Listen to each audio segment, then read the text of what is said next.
Wayanad പനമരത്ത് ബി.ജെ.പിക്ക് vote ചെയ്യാൻ പറഞ്ഞെന്ന പരാതിയെ തുടർന്ന് പോളിംഗ് ഓഫീസറെ മാറ്റി ചെറുകാട്ടൂർ സെന്റ് ജോസഫ് സ്കൂളിലെ 199 നമ്പർ ബൂത്തിൽ വോട്ടർമാരോട് ബി.ജെ.പിക്ക് വോട്ട് ചെയ്യണമെന്ന് പരസ്യമായി അഭ്യർത്ഥിച്ചതായാണ് പരാതി ഉയർന്നത്.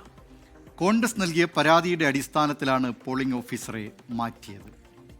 ആദ്യം നമുക്ക് ഈ പോളിംഗ് ഓഫീസർ നമ്പർ 3 ജയലക്ഷ്മി എന്നിവർ 4 വോട്ടർമാരോട് താമരയ്ക്ക് ബി.ജെ.പിയുടെ സ്ഥാനാർത്ഥിക്ക് വോട്ട് ചെയ്യണം എന്ന് ആംഗ്യഭാഷയിലും അതേസമയം തന്നെ നേരിട്ട് പറയുകയും ചെയ്ത ഒരു പരാതി കിട്ടിയതിൻ്റെ അടിസ്ഥാനത്തിൽ വന്നതാണ്.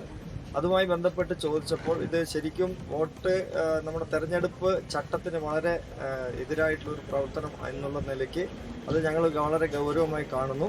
തൽക്ഷണം ഇവരെ ഈ ഡ്യൂട്ടിയിൽ നിന്നും ചുമതലയിൽ നിന്നും ഒഴിവാക്കി പകരം വേറൊരാളെ നിയമിക്കണം എന്ന് പറഞ്ഞിട്ട് റിട്ടേണിംഗ് ഓഫീസർക്ക് പരാതി കൊടുത്തിട്ടുണ്ട്. ഇപ്പോൾ ഈ വാർത്തയുടെ വിശദാംശങ്ങളുമായി വയനാട്ടിൽ നിന്ന് കാളിദാസൻ ദേവദത്തം ചേരുന്നു. കാളിദാസൻ, എന്തൊക്കെയാണ് ഈ വാർത്തയുടെ കൂടുതൽ വിവരങ്ങൾ?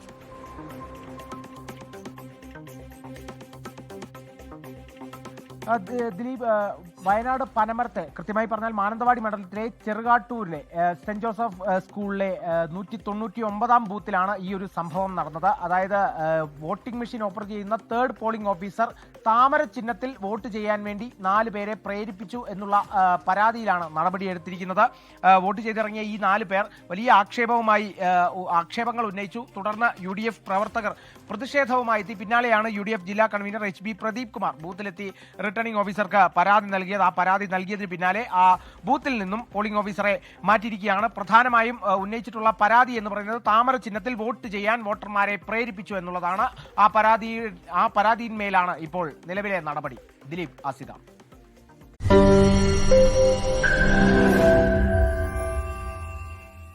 ലോകത്തെവിടെയായാലും ഏത് സമയത്തും 24 വാർത്തകളും ഓഗ്മെന്റഡ് റിയാലിറ്റി പാക്കേജുകളും എക്സ്പ്ലെയിനറുകളും വിശദമായി കാണാൻ ഞങ്ങളുടെ യൂട്യൂബ് ചാനൽ നിങ്ങൾക്ക് സബ്സ്ക്രൈബ് ചെയ്യാം.